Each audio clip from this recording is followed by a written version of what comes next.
From the, All right, good evening. I'd like to welcome everyone to the Thursday, August 3rd, 2023 meeting of the Planning Board. If we could all rise for the Pledge of Allegiance. I pledge allegiance to the flag of the United States of America and to the republic for which it stands, one nation, under God, indivisible, with liberty and justice for all. All right, introduction to board members. To my far left, we have Paul Amatucci, we have Don Ganarelli, Jerry Graybill, myself, Michael LaRue, Phil Roy, Les Bodwell, Rick Rains. We also have Irish Griffin, the Code Enforcement Officer, Terry Wilson, the Assistant to Planning and Code, and Hannah Bonine from SMPDC. All right, no public hearing scheduled today. I'll open up the first public comment to non-agenda items.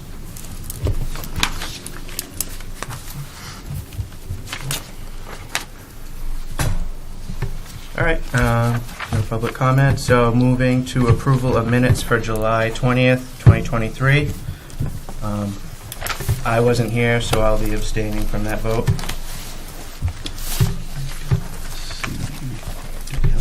It was just in the email. Oh, I got you. Yeah. I'll make a motion that we approve them as amended. I'll second that. Okay, further discussion? All in favor?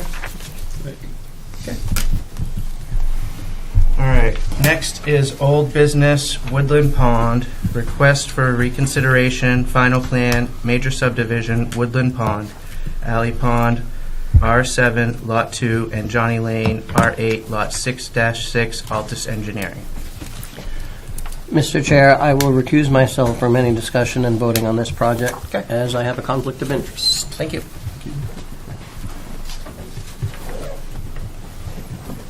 Good evening, guys. Good evening. You guys have a letter from Hannah discussing the approval, the conditional approval that was given out at the last meeting. So it's really in your court as to what you want to do. I did send a letter over earlier today asking that if you do decide to reopen, we'd like to reconsider the original plan versus the Plan B that we sort of threw out there at the last minute as a stopgap. We still have the drainage fix for Karen and Rick's driveway that we talked about last time. And we've also added some increased buffers to the plan as well. End result is 73% of the parcel would be preserved as no disturb, open space, or no cut restriction areas. We think it's a better plan for a lot of reasons. The big one, and this is exemplified by a couple of abutter letters that you guys got, it doesn't put a house in someone's backyard. That would be right in here. We had the hammerhead coming off. Even though it was on a plan from 2000, there'd be a house right in behind this gentleman's lot. It also would be less road, less construction costs, less maintenance, less stormwater, on and on and on. In our site walk with IF&W, we took away, and I think you were there, that the idea of moving or removing lots from the plan just wasn't even considered. It was just wasn't part of it. So we were shocked when we saw that, and so we sort of really hustled to make something work at the end. We feel that, though, the original plan as we had addressed all of IF&W's concerns. All the critical habitat is preserved in open space. We amended all the crossings to be turtle-friendly, by increasing the pipe sizes. And again, 73% of the lots in conservation. I mean, I think that we've gone a long way to make this plan sort of balance the needs of conservation as well as the applicant's desire to develop the land. So if you do decide to open it, we would ask that we reconsider this plan. Okay. I will make a motion that we reconsider the application, so I'll make that motion. I'll second that. Okay, further discussion? All in favor? Okay. So to that statement, I was there on that site walk. I wasn't here last meeting, but I did watch it, and what IF&W was telling us versus what the letter said was definitely contradicting. Yep. I walked every single step with them, and there was a couple issues with the lot. Was it lot 11 and 3 and 4? Yep. Which is the two on the bottom, and then the one that has the right there. Yep. Yeah. So what was discussed was moving the building footprint closer to the road and making those 3 and 4 lots no cut zones on the backside. And that's what we've got. We actually added a 1, 2, 3, and 4 now. So it's Okay. full pasture along the whole Okay. back. That's an extra 2 acres that can't be touched. And then also on lot 11, when we walked over there, basically to what we're looking at to the right, seemed like that was the wetter area, Right here. and everything in the center to left, the grade was at a higher grade, that the water level was not even close. Yep. So if the building footprint could be moved onto the higher area. I mean, if you'd like, we can put on the front of lot 11, I mean, we can't touch the wetlands. Right. Oh, yeah. You want to just cut it in half and move it that back side, we can put a no cut restriction on the whole front. You gotta pull the mic around with you. Sorry. Sorry. We can put a cut restriction on the whole front of the project. Okay. The whole front of that lot. Okay. That's an easy add. That'll add maybe another quarter acre. Right. So Okay. that's super easy. Irish? Mr. Chair, I just want to say for the board, I was there as well. Terry and I were both there. And on my copy of the plan, when Mr. York, Derek York, was the one there with his turtle-sniffing dog, I actually marked up my copy of the plan to reflect actually less than what they've done there, and asked Derek to confirm that those were his recommendations, and he said yes. But then he said he had to send it to his boss. His boss would write the memo. And then we got the memo, and all of our jaws kind of collectively hit the ground, because that was a lot of things that were never discussed on the site walk. And I just wanted to go on the record as saying I was very surprised, and let the board know I was very surprised, because what was presented in that memo from IF&W was not what Derek had agreed to. My marked up on my own personal handwriting, marked up on site for his recommendations. And what they're proposing now is more extensive than what I had marked up that Derek approved. So just wanted to make sure the board knew that that was not like a mistake on Chair LaRue's part. That was literally what happened there. Yep. My concern is we have a duty to maintain the public trust, and if we have a letter from IFNW, I was not at the site walk, but that is public record. Is it within the town's purview or the applicant's purview to request clarification on that letter from IFNW? Because I don't want us to get in the business of, well, this is what I interpret happened on this site walk, and then IFNW's official record, where they've gone on record and given us a letter, we're kind of, if we go back, we're kind of thumbing them in the face, and I just think that's bad for business for us as a town. Two things. Yeah. First, I think, yes, we can request clarification. However, the person who wrote the memo was not on site at all. Right. So I think Okay. that bears knowing. Second, the other thing, and I think it said it very clearly in the letter, is they're recommendations, they're not requirements. They're just, correct. the IF&W's goal is to go overboard to an extent to make sure that they do every last possible thing, which I feel the board has to kind of balance with reasonable business versus a perfect world. Nobody would touch any of that habitat. This is not a perfect world. This is somebody's property that they have the right to do things on. Is it I don't know if- reasonable to hold their feet to the fire and say what you guys told us on the site walk? Granted, I wasn't there, but hold their feet to the fire as the agency in charge of that, and say, you guys told us one thing, and then you put something completely different in writing. It puts us as a board, I feel, in a very compromised position. And I trust your integrity. I trust you guys heard what you heard. I wasn't there, but at the end of the day, for us to say, well, they said one thing and they wrote another, and go on that, I think, in will my opinion, certainly- it does not reflect well on us. However, at the site walk, he did say that he did need to take his notes and confer with his boss. And then I will between email the two of Mr. them. York and ask him, especially since you guys did all vote in favor to put this up for reconsideration. I can email Mr. York and ask him to reiterate what he found on site, and ask them maybe if Mr. Sari is in agreement with it, maybe I can even send them the updated plan and see Yeah, if that absolutely. is something that they would be.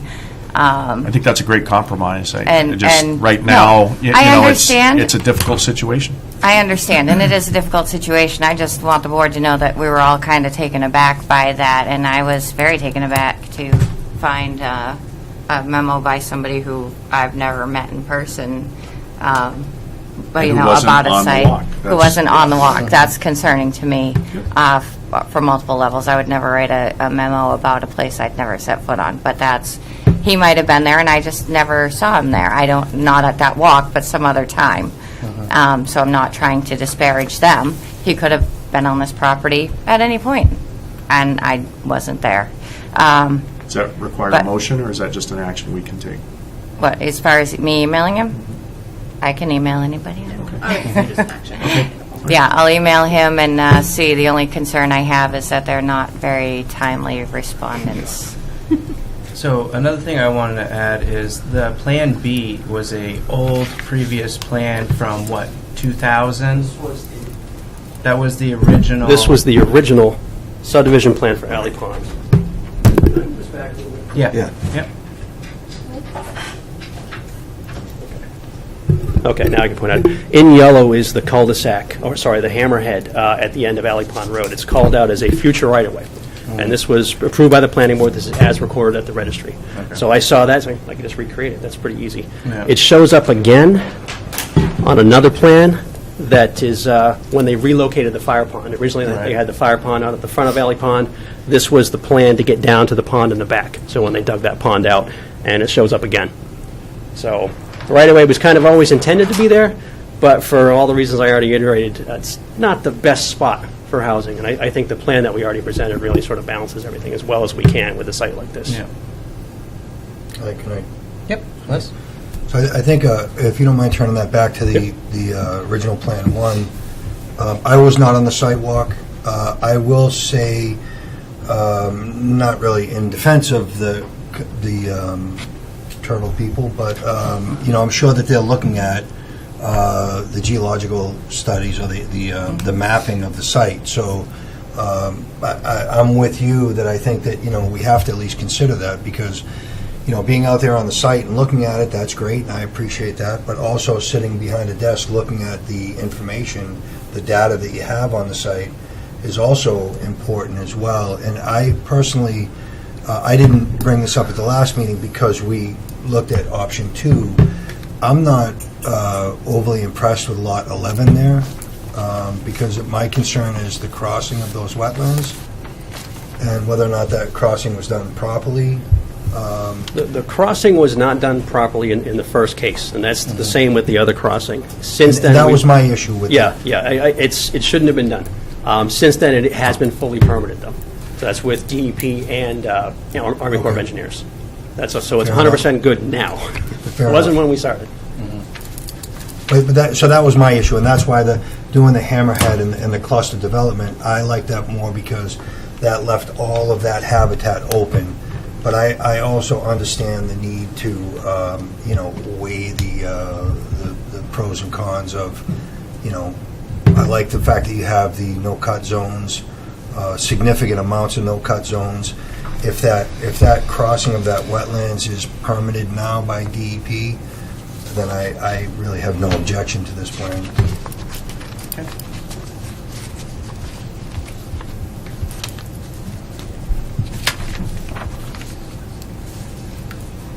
If I may, Mr. Chair. You've been extremely reasonable with going back and forth between the two plans, and we appreciate that, and I know the abutters appreciate that. I think maybe as a way ahead, would you be amenable to hopefully getting a statement back from DEP to clarify, and if that statement is in alignment with what they've heard, then it would be an obvious yes for us at that point. However, if not, so we're not putting an undue time delay on your project, would you consider pursuing the other one and hearing the public comment from the abutters, and then you're doing both at the same time? That way you can kind of, if one falls through, then you've got Plan B and you're pursuing them in a parallel track. That's a question for her. Can we do that? Yeah, I'm a little confused. So you're asking if So we so we can, run if both we can, plans? if I may reword it, it's just because my brain's, Yep. the two brain cells got a ping. So what you're asking is if he can proceed for the next meeting as though he's going to have the approval from DEP for Plan A, but have us notify the abutters for the Plan B just in case, so if we don't get the not DEP, IFW approval, that they go ahead next meeting with Plan B so that we're not stopping them? Is that what you're asking? Correct, so we're not prolonging his wait time, and we're being reasonable to all parties involved. And it gives Hannah an opportunity to review Plan B. Is that something that we can do, Hannah? I think that's kind of tough because what we're doing is saying we might have a public hearing, we might not. You know, we need to have an answer from IF&W before we can say that we're having a public hearing. And Because what's the notice period again? I'm going to be very transparent here. We didn't know which way this was going to go, and because of how long this has dragged on, we have public hearing notices prepared for the next meeting that will go out in the mail tomorrow and make it if we so choose to do so. yeah. I mean, you can choose to hold a public hearing regardless. Yeah. I just think And if you notice hold a regardless. public hearing, right, and you say you send out the abutter notices and say, this could potentially be happening if it can't meet this condition for the original plan, and we're pursuing both routes at the same time, we're making best use of our time and the developer's time, and then we can come to a reasonable agreement for all parties involved. Otherwise, we're dragging this along, and we've got a And it lot gives the of. public the opportunity to, To get their voice You out know, again. yeah. So I voice their guess opinion the of which way they question like I to see it. have would be if we send those abutters notices out and we hear back from IF&W that they're going to allow Plan A, are you still going to be willing to allow the abutters to speak that make Well, then up? it's a moot point, and then we let the abutters know that it no longer affects them. But they're still welcome to speak if they so choose at that But point for the it public appears to hearing. me that IFW isn't going to say, oh, we approve Plan A. They're going to say, do what you want, but here's our suggestion. Right. Yeah. I think you're right. So they're not going They're to, not in a situation to demand or make requirements. and They're that's- just there Exactly. to say And that's the their- thing is in their they're, judgment, this is recommendation. Right. what you'll find. they Right. can make recommendations, but that's all There they can won't do. be They any won't. recommendations. There won't be an approval per se So- from If them. we That's were the the concern. recommendation. But it's still back on us. Right. Yeah. There It's was always a gonna fall little back bit on of snarkiness in their tone here as well in their letter, talking about the wetland impacts. They said, our recommendations should be considered concessions relative to the fact that we had unpermitted wetland impacts at the time. Now, this was written after we got everything permitted. So I think they were sort of rubbed the wrong way when they found out, well, the guy filled wetlands without a permit in the first place. So I think that's part of it. I doubt, knowing, working with state environmental, agencies, I doubt they're going to change anything. So, because they don't have an incentive to, unfortunately. Well, it covers their butt more. Exactly, Yeah. exactly. And I agree with Irish in saying that they sort of go for everything. They want the whole smorgasbord, the full enchilada, everything in there. And so the board has to weigh all those There has to be recommendations. a reasonable medium. Exactly. Particularly where we asked as a town, as a municipality, what we asked for was their recommendations, and that's all they can do. They can't dictate in a situation such as this, because this doesn't fall under their purview to actually regulate. But they can give recommendations. So I'm not sure that if I can even get a hold of them. Now, bear in mind, just to get that letter, the number of emails and phone calls I had to make over, 60 days prior was obscene. It was a massive time consumption just to get somebody to please answer us, to do a walkthrough, to give us your recommendations. And I get it, they're swamped. They are swamped, and we are certainly not the only people asking them for something. I am willing to make those calls first thing in the morning and last thing at the end of the day, as usual.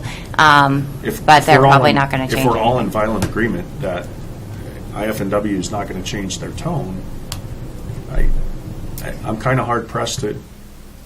I would be personally hard pressed to vote to go against what IF&W says. Personally, as a board member, I just think I think it sets a bad precedent for future applicants and for us as a board to not take into account IF&W's recommendation and how it affects the wetlands personally. And I don't know how other board members feel, but I feel the same way. that's kind of where I'm at. I'm there. And I think that leads us to Plan B and moving forward with a public hearing, but I don't want to speak for everyone.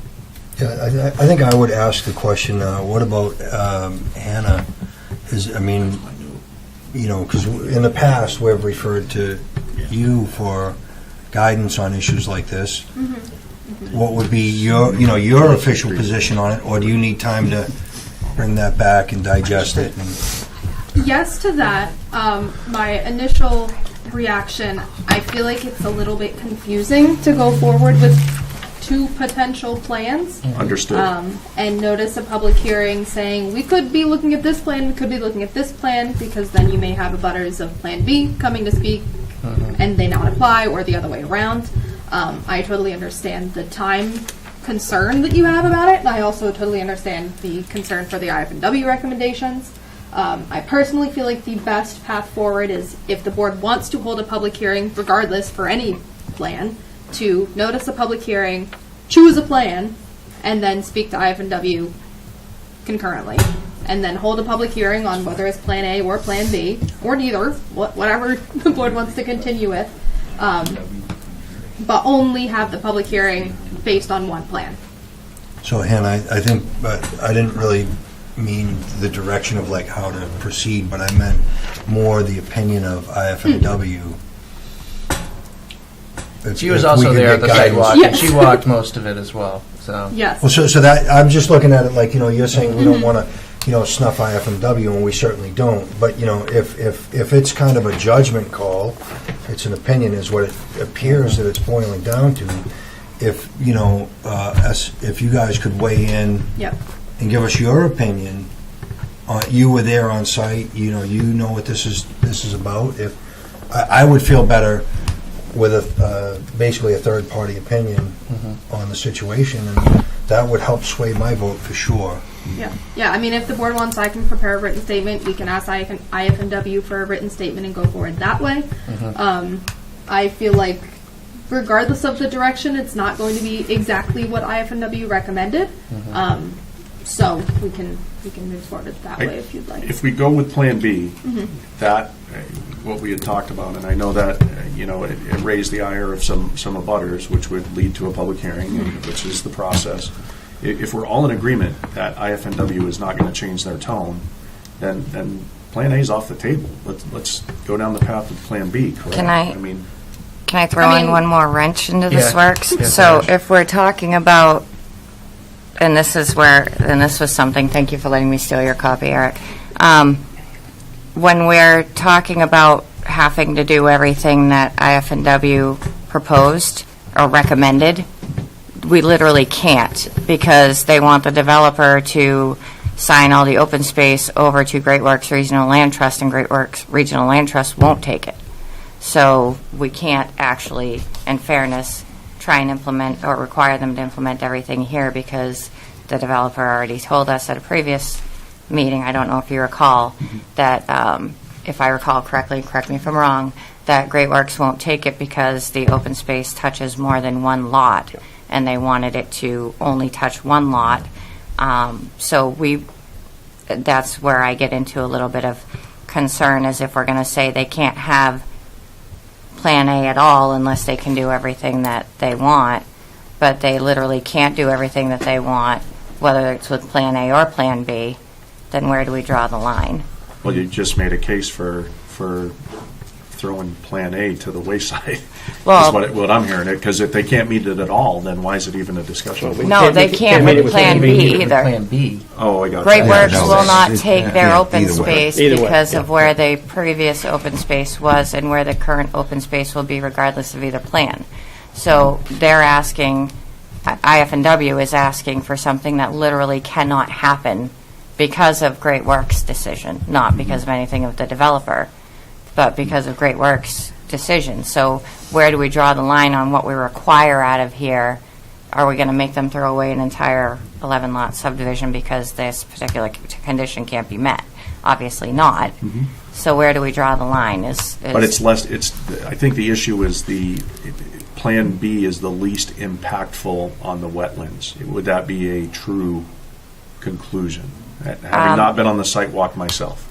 I have not, we didn't walk the area for Plan B, so I really could not answer that question in all honesty and be 100% accurate in my, or comfortable in my I think Eric statement. will probably speak to that. Yeah, I've been up there. It's all uplands. But it's not just turtles we're talking about in wetlands. It's also the snake, the black racer, which uses uplands. So either way, no matter where we put something, we've got an endangered species in one spot and another in another. I looked at it from a standpoint of the abutters. Really reading those letters, I completely feel for them and understand what they must have thought when they saw Plan B come around, which, let me put that up. I don't know if you guys remember what it looked like, but somewhere.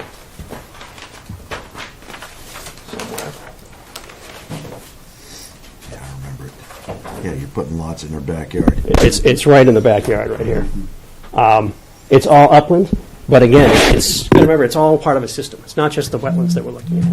It's also the uplands. If we go ahead and we fill every single wetland, sure, we're left with a bunch of upland. Or vice versa, we develop all the upland and you're left with wetland. You're still damaging the whole. My best example in this is the Home Depot, or where the Home Depot used to be in Portsmouth. There's that curvy road that goes past Motel 6. That was done to jump from island to island of upland. And as a result, you end up with a much longer road, which is greater impact. In this particular case, we're building more road, which is more impact as a whole. Plan A, the roads are already there. It's already done. The wetlands have already been filled. They've already been permitted. It's already pretty much at the finish line. We're at the 10-yard line here. So it's get away those interests. I think that, is it an ideal place to have a subdivision? Not necessarily. But it's the applicant's right to develop his land in accordance with the regulations, and Plan A does meet the regulations. Right. And one thing I want to state is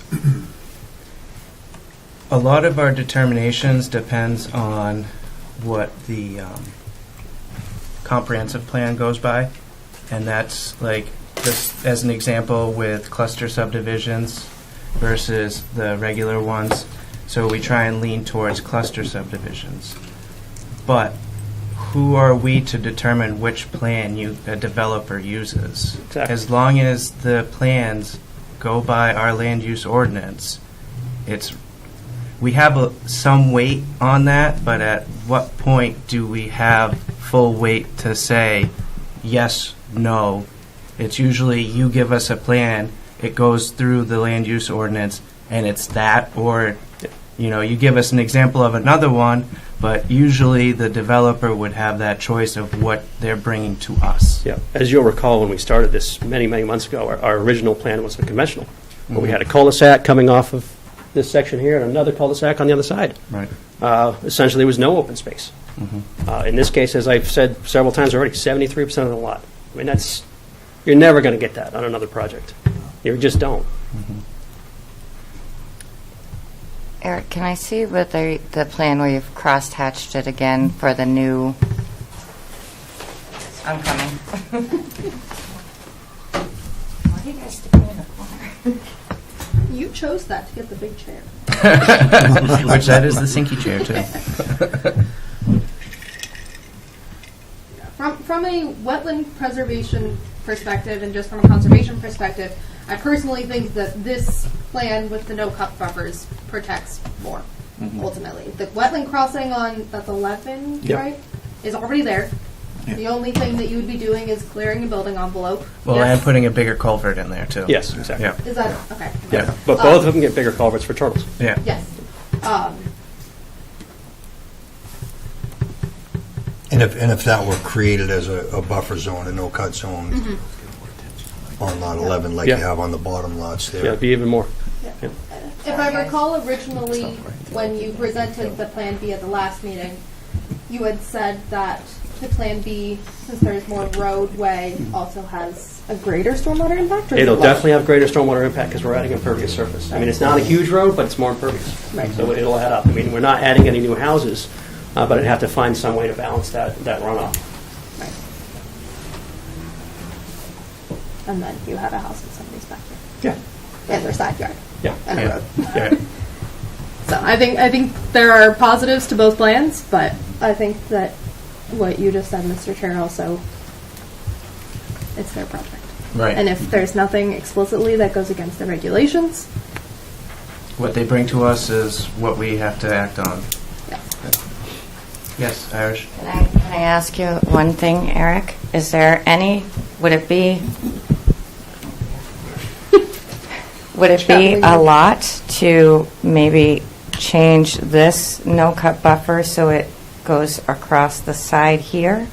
And then maybe give them back a little bit of this they can have?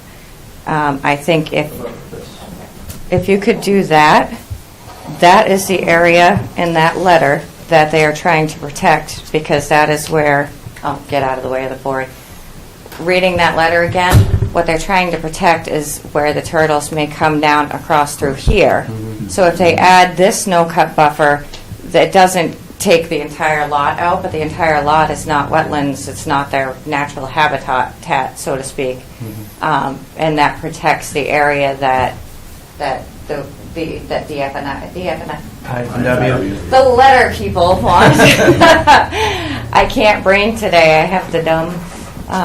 So if they added this and that, although it would still be developing these lots, which of course, I mean, in fairness, Inland Fisheries and Wildlife doesn't want anything developed, and that's their entire, they don't want anything where there's going to be something hurt developed, and I get that, and I agree with that, and honestly, no offense to people present, but I like snakes way more than I like turtles. I've had many for pets.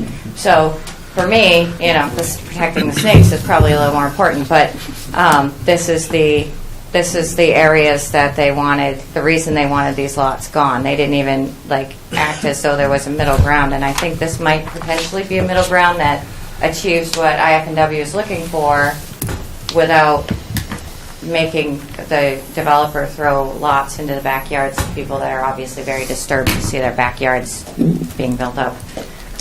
So Irish, could you read that section? Because I don't have that letter, the section that you're citing. All my teachers. They have there's pictures in it, I think. Yeah. There are pictures, but it says, so based on the presence of high-value habitat for both landing turtles and black racers, documented nesting observations of both species, and an objective for preserving habitat integrity and connectivity on site, which is that piece, we recommend that proposed lots 3, 4, and 11 be added to open space. So that was why they were doing it, but then they want to hand it over to Great Works, which they won't take it, but that is for the integrity and connectivity. That's the connectivity piece. That's where Derek had said they would potentially travel. Does that make sense? Yep. Am I reading that correctly in your interpretation? I'm tracking. Yep. Okay. Thank you. I think I'd also like to point out that the really high-value stuff, the dynamite habitat, is 100% on the other side of the road. All in there, next to the fire pond, inside the bog that goes way in the back there. That's the good stuff. This, he said, yeah, there may be some habitat in here, but mostly at the corridor. So if we protect that, add it to the no cut, I feel that's a good compromise. That was the verbiage he used, was corridor. Corridor, For that yeah. area. Thank you. I couldn't remember exactly what he said, but that's basically the turtle corridor to get them from their upland areas down towards the water source. Would your client be willing to add that no-cut buffer there? Oh, absolutely. Okay. Yeah, that's not an issue at all. Or I'm asking Yeah, a big no, no. ask. As long as I can fit the septic and the well, that's easy. Yeah. I mean, it might even be bigger on lot 11 than what I'm showing. It all depends on the well radius. Now, would it be too much of an ask if we could get IFNW to come in and speak about it? Good luck. Wow. Okay. I can't even hardly get a darn email from them, and I certainly can't get a call back, but I will certainly ask them. If we can't get them to come in, at a minimum, propose this to them. I will. Redraw it up, send that to them, and get their comment, and ask if that is a reasonable accommodation and compromise. Yep, I already have it noted to email to see if we can get some sort of stamp of approval. And or give the them a closest they can. deadline, What's that? a deadline for response. Yeah, and I'm going to mark it high priority, and then I'm going to be the bane of their existence, calling them every day again. So. You think we could have, Hannah, could you also review that updated plan and give us Southern Maine Planning Commission's opinion on it? Because that would sway me greatly. I mean, Yeah. IFMW not being responsive doesn't sit well with me. Me neither, to be honest. So Southern Maine Planning Commission is responsive, and, you know, if they have the same interests, right? We all have the same interest here. We're not trying to inhibit anybody from, developing property and bringing housing into this town. We want to protect the turtles and, the habitat. And if Hannah could speak to that, what Southern Maine Planning Commission's opinion is, if this, creating these buffer zones, these no-cut zones, achieves the spirit of IFMW's intent, I'd be happy with that. Even if IFMW didn't respond, if Southern Maine Planning Commission feels that meets the conditions, meets the adequate, spirit of it, I'd be way more comfortable voting for this. Okay. I think that's very reasonable. I can turn this plan around and get it to you tomorrow by lunch. Okay, perfect. Okay. Don't add any upland, though. Remember, they want the black racers to have some cleaning out. And I like I'm just going snakes. to add in these two no cuts. Okay, Get all it right. over to you. Is that turtle food? It's a That very also being interesting said, that they blend. did say that cutting some trees down would be good for the black racers. Well, that's Yeah, what I know. that's why I told So them not to it's- add any additional because We can't win. it's a very complex It is. area because you've got the turtles, which you don't want to touch anything for, but then you've got the black racers that need that canopy open a little bit up here and there. And they like wood piles. And the wood piles, because the wood piles attract the rodents that they eat. So you've got two things that need pretty much the exact opposite living on one plot of land, and we're trying to work around them both. So, Back in 2 weeks? yes, but my question is, I think it feels like we're still leaning towards a public hearing, but I want some weight on your determination on which plan you want to be processing forward. We want to go forward with Plan A. Okay. That's the applicant's Okay. preference. And then should we schedule the public hearing for the next meeting? Okay, we'll send those letters tomorrow. Okay. Yes. Get Okay. you all hooked up. Okay. And then we'll go from And there. Hannah, we should be able to have you guys' opinion by then. Yeah. Thank you. I'll get that. Okay. Awesome. Thank you. All right, thank you. Thank you. Appreciate it. Thank you for hearing me out.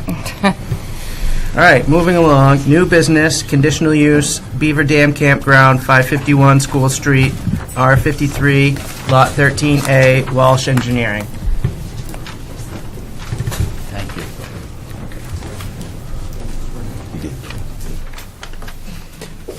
you. Good evening, Mr. Chairman. My name is Bill Walsh. I'm with Walsh Engineering. I'm here with Jim Garrison, sitting right behind me. And Jim's an architect working on the project, and I also have Tommy Mulkey that's sitting right behind him as part of our team. As you said, the plan that we have before you is an application for a conditional use permit for, I'm going to call it a renovation of the campground, the existing Beaver Dam campground, into a 56-unit campground with RV park models. As a team, we've been working probably over the past 8 months or more, sort of developing the plan to the place where it is now, and then we'll look to see. Castle Park Investments is the owner, and they purchased the property back in 2021 and have operated it for 2 years, which has given them some real insight into the property and the campground itself. And their wish is to sort of take this and modernize it a bit and make it more of a green and low-impact development type campground. Based on our review, looking at aerial photos, sort of going back and looking at aerial photos, this campground's existed here since before 1973, from what we could tell going back. You can actually see the roads. This road that shows here, it actually shows up in the 1973 photo. So the majority of that campground existed back then. I think I'm going to just let Tommy talk real quickly so you guys can just hear who they are, who Castle Park is, and just give a quick introduction on the company. Yeah, I appreciate y'all letting us come talk to you. My name is Tommy Mulkey. I am head of construction and development for Castle Park. We're an investment group that primarily focuses on campgrounds and manufactured housing parks. We're scattered kind of all over the country. As Bill said, we purchased this park in 2021, and from I think the first time seeing it, just fell in love with the piece of property. I mean, it's just a beautiful, beautiful piece of property on a beautiful lake. And our desire is to not only preserve but to enhance the natural beauty of this project. I mean, what we're proposing to do is reduce the number of units on the property in order to fill back in the landscape and to just dress it up and make it a nicer project. We're proposing to reuse existing structures on the property, the existing kind of barn and store. We're looking at repurposing, not doing new construction, but fixing that up. There's a cool old like incinerator on the property that we're looking at reusing that structure as well and incorporating that into the design. But yeah, I'll let the professionals kind of walk y'all through it, but we appreciate y'all's time. Thanks, Tommy. So this plan in front of you here is is our existing conditions plan, and I'm going to try to work my way around here so I can point to things. Actually, you know what? Yeah, just bring the mic with you too. Yeah. On this side. So this is the existing condition. Obviously, Beaver Dam Pond is up here, and School Street at Route 9 is down on the bottom. It's a 26.8 acre parcel, and I'll say the beige that you see here is the actual impervious area. It's the campsites. All these little numbers here represent the actual numbers of the campsites that are there. There are several different districts that this property encompasses. We have the R3, the rural residential zone, out here. This line separates that, so on this side of that is the rural residential. We have the limited residential, which is the 250, which is between the lake and this line. We have resource protection, which actually exists over in this area. It's from this line to the left. And we have a stream protection district, which runs right along the stream, as the actual dam is right here, the Beaver Pond Dam. That's right on the property. There are 78 existing campsites, 48 which have water and electric. There are 4 primitive sites and 2 cabins that exist here in this location. There are 24 full hookup sites with sewer and water, so not everything is serviced by sewer and water. There, as Tommy said, there's a office that has a store in it. And they serve some food out of that kitchen. There's an apartment upstairs, in the back of this building. There's a small apartment. There's a movie and a game room. There's an eating lounge area that's up above the barn itself. And then this part of the building here is sort of maintenance and storage. It's sort of the garage area that they keep tractors and equipment and things in. There's a bathhouse that exists right here. There's a pool. There's mini golf. There's a little bit of everything. There's remnants of an old saw here. It's a I think that's what we believe it is. It's a chimney, a brick chimney, and a brick building. And there are some docks that exist out here on the lake. For utilities, there's a drinking water well that is back here in the back corner that services the sites that have water and also the remaining part of the store and building. There's a wastewater disposal system, which is this square right here. That serves, as I said before, 24 of the sites. It doesn't serve the whole site, so it only serves a number of them. There's an overhead electrical system that comes in off of Route 9. It comes in and works its way through the site, and that's how the units get electrical service. From a regulatory standpoint, as I said, we're in several districts. That resource protection zone being this one, and as you can see, there are sites that go into that and roads that go into that space. and the existing drinking water well is over there also. The limited residential district, that's... So, excuse me, if you could just hold the mic. Yep. When you lean over, they can't hear you. Okay. The limited residential district is this area here that's closer to the lake. It's that 250-foot zone, and as you can see, that's the majority of the development is in that space, obviously closer to the lake. It includes the gravel roads. It includes 40 campsites. There's some septic tanks there and the bathhouse. There's a playground and the sawmill there and the pool as well.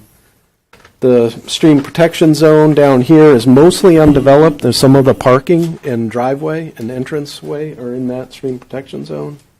And there are a few campsites that just bump into it as well. And then the R3 rural residential is this area, and as you can see, it is a series of campsites to the left or to the south, and there's that road and the office and the building that are there. The proposed plan is, I'm going to hit some stuff real quickly, and then I'm going to ask Jim to speak to this a little bit, but this is the proposed plan that we have. It's a reduction from 78 sites to 58 sites. We're actually reducing the number of sites that are here. And we've used the site to the extent that we can of existing pads, saving trees, making sure we don't impact sort of the vegetation in and around there, and placed our proposed units in there accordingly. We've reduced the area of the roadway, and actually the way we foresee this functioning is that it will be cars will come in to the site. There'll be within the campground proper, it's going to be golf carts, if you will. People will be brought in through a small path by golf cart into their units versus the cars and vehicles that go through the campground now. We're going to update the septic system, which I'll talk to in a little bit, and there'll be a new underground electrical system as well that will go throughout the site. So it really is a complete upgrade of the whole site. I want to let Jim talk about it. He's been key in developing the master plan of the project, and I'd just like to have him give his thoughts on that.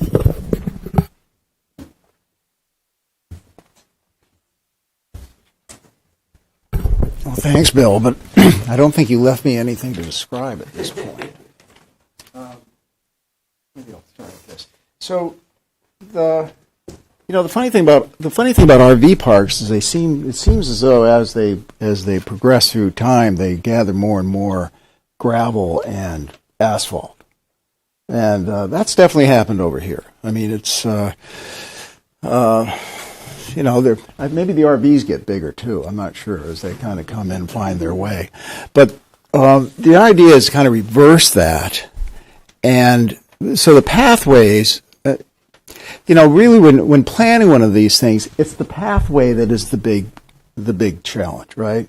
And try to get the RVs placed among the trees, so you're not taking trees down, so you're taking advantage of the views. Now, Beaver Pond is beautiful. It's a beautiful view. I mean, it's been heavily used along its perimeter. So, part of the idea is to bring back to really let the edge come back to natural, so people aren't really barbecuing and hanging out in lawn chairs on the edge of the water. They're more doing that over in the center of the site, right? So to try to let that edge come back into its natural state. The loop is. It's wide enough for a fire truck because we have a full 12-foot path that loops all the way through. But the way we've done it is we've made 9 feet of gravel and we've put grass pavers on the edges of it, so it doesn't look. We keep the permeability, keep the grass and so forth going. The existing buildings are this was a lumber company, and that brick building was a waste wood incinerator. So it's got a firebox in the big part, and it's got a chimney. So we were going to put a sauna in the firebox to let people Walk on the Wild side, right? And a bathhouse just up the road from it here. But this is all pedestrian. This is where people would be walking in this area. We'd renovate, as Bill said, we'd renovate all these existing buildings, and they're a little rough. I mean, their foundations are gone and so forth, so there's quite a bit of work to do there. We'd use natural wood for a lot of this, so the idea is that it blends in.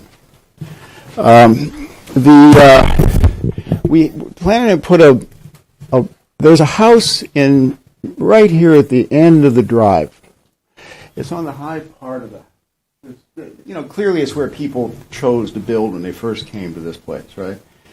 But it's also too small for us to use for this purpose. It's this small house, small room. So what we're thinking is of using that site in that position, which is part of the landscape and history of the place, but replacing it with a building of almost identical size, but it's open, and it's a 50-seat restaurant. And that restaurant would be for the campers, and it'd be for the community.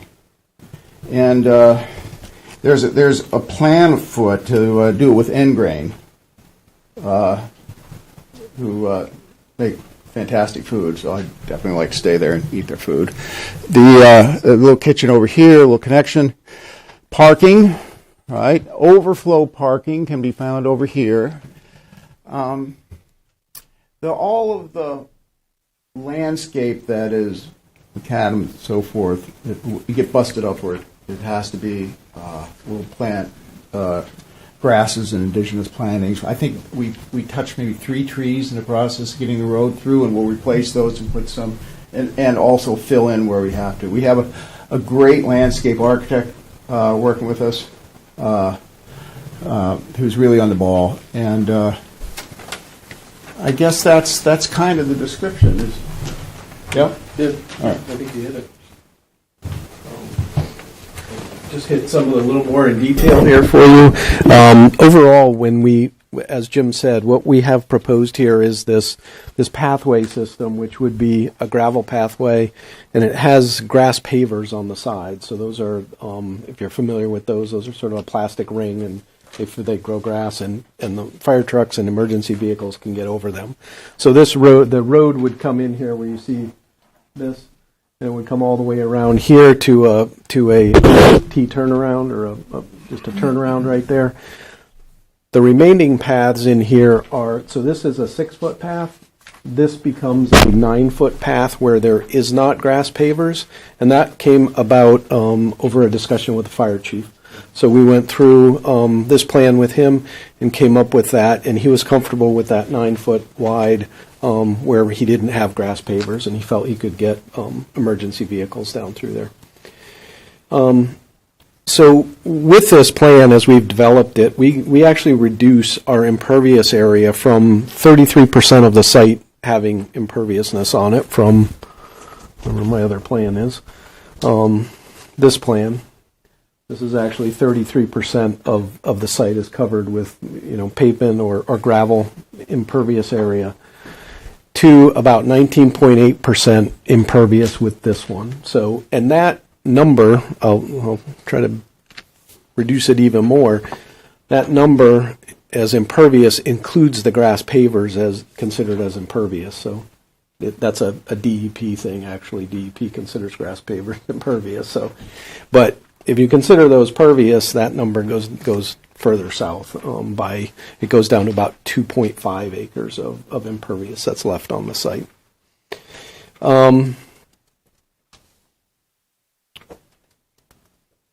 As I said, we're going to do a new septic system. So this is the location for the septic field.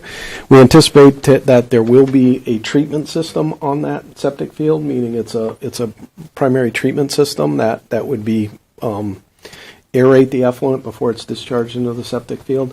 We have to go through the DHHS for that, and that's an engineered septic system, and that would serve the entire site. We would have a gravity system of sewer that would probably lead down to the low point here, and it'll pump back up to that treatment system and discharge it. We have met with DHHS and had a very good meeting with them and talked through the details of this, and they were very much in favor of it. The existing conditions now, as I said, there's only 24 sites that are sewered. And they have a honey wagon and a dump station that exists out here in the parking area.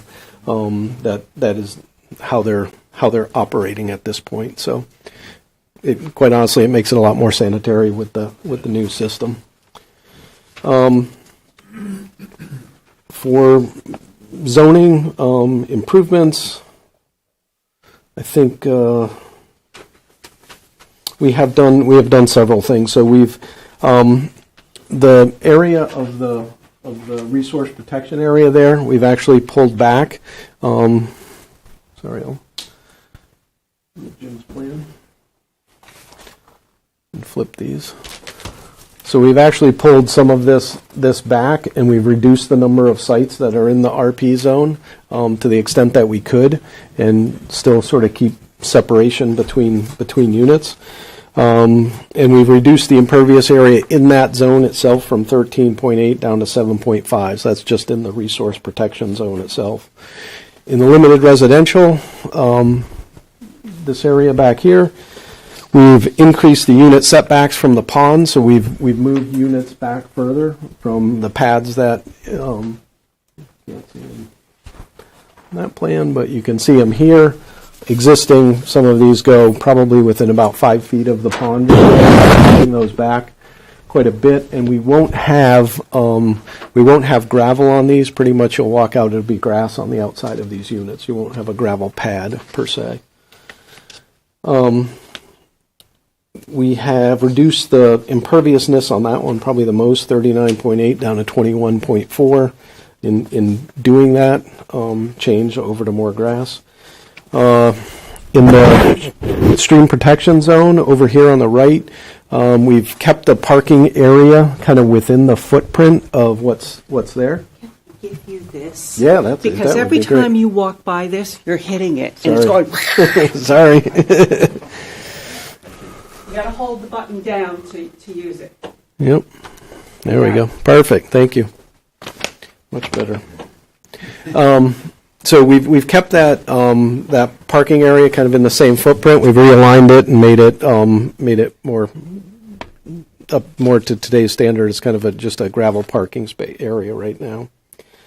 The rural residential area, which is this area in the back, we have the restaurant that Jim spoke about, which is right here. That existing house is kind of right up in this space, so we've pulled that back, and we've got the restaurant back behind the 250-foot zone. We have the new septic system, and we have what we're calling the courtyard park models over here, which would be models that are about 10 feet, spaced about 10 feet apart, and there would be deck space in between those. We have these little, as I said, these little pathways that go out to the units. Those would be gravel. Let me see. For fire protection, as I said, we had a pretty long discussion with the fire chief and a meeting. We had a Zoom meeting with him. Not showing up on this plan, but what we will have is a dry hydrant here that will go out and feed and go attached to the pond, or have a pipe that goes out underneath the pond. He was comfortable with that, and we talked with him about the roads as I talked about earlier. We have provided, I'll try to get this wrapped up, we have provided our low impact design statements. I think you have that in your package. I think the whole idea of this really is kind of low impact. We're sort of trying to pull all the edges in on this and make it more green than it is today. We've given you the compliance and campground performance standard assessment and the assessment on the conditional use performance standards. We are looking at 3 waivers. And I wrote these down, the numbers, but I did not.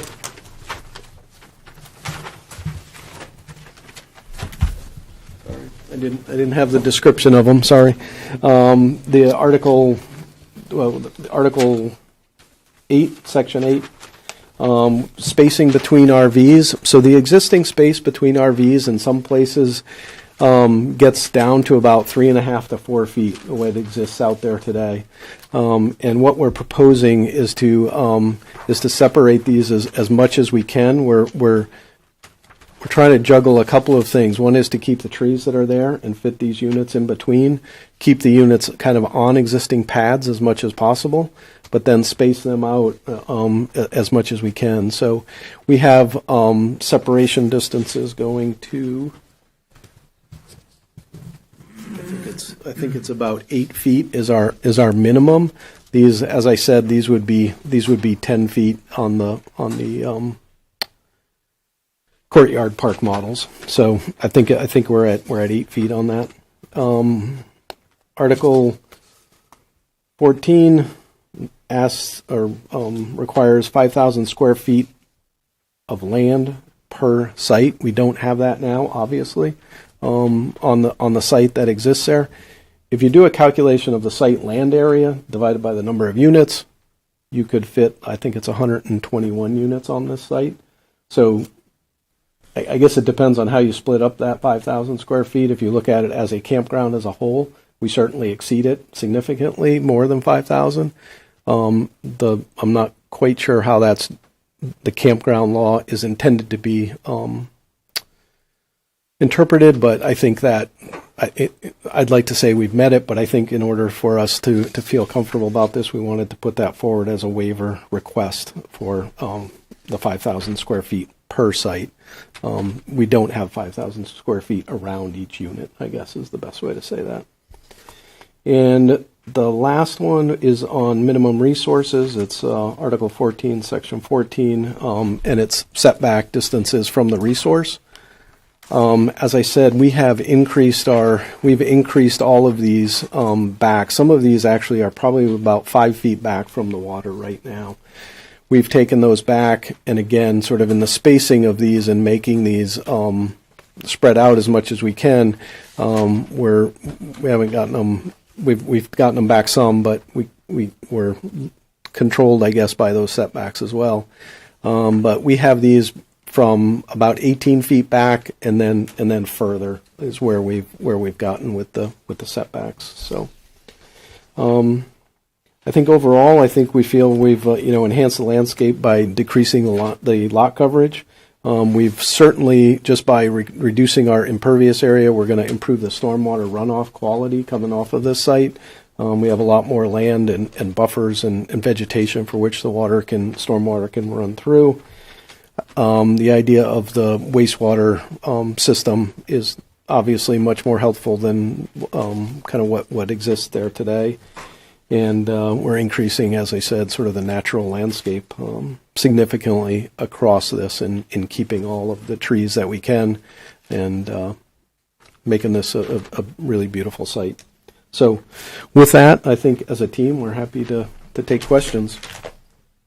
Okay. So as of right now, all the stuff that's on the shoreline, are those RV spots? Yes. So you're taking the RV spots and then you'll be putting the park models there? Yes. So my biggest concern is the setback. Yep. It's supposed to be 75 feet, correct? Correct. And I understand that you've moved some. Yep.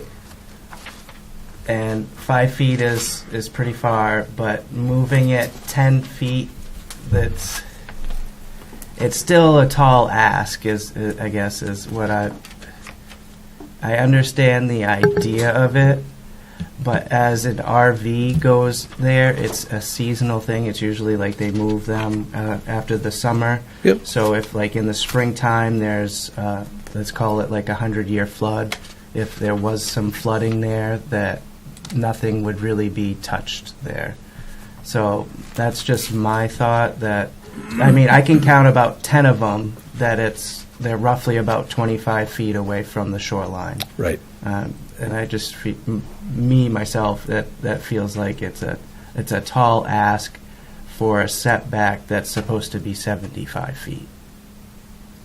Other than that, everything looks great. I know you're trying to maximize what you have, and part of it is, since it's old, a lot of this previous stuff has been grandfathered. But when we try to update stuff, most of the time we're trying to conform with the land use ordinance. So it's kind of like that catch-22 thing is like, if we allow something that close on this particular project, if someone comes up trying to put another campground at another lake or river, we're setting a precedent that it's okay to be within that area. And at 25 feet, that's a third of what it should be. Irish? I do have a question before I say what you know I'm going to say. So first question that I have for you is, of these that are closest to the water, Yep. how many sites were originally there and how many did it reduce to? Do you recall? I'd have to count them, but we have reduced it. We have reduced I- it significantly. Most of them are on the water, where we have in fact reduced that number. So we're down 20 sites in total. Yeah, I just didn't know over- how many, like, Are you there? were going. And do you have any park models there right now? No, we have RVs there now. Just right? regular, Yeah, but the not regular park RVs. models like you're going to put in. Right, right. Okay. So now this is where Mike is giving me the. Okay, I made copies of this and put this on for all of you today. This is something that, from a code perspective, all I have to. My requirements for shoreline zoning is if something is removed, they have 18 months removed or damaged, destroyed, whether it be through choice or natural act.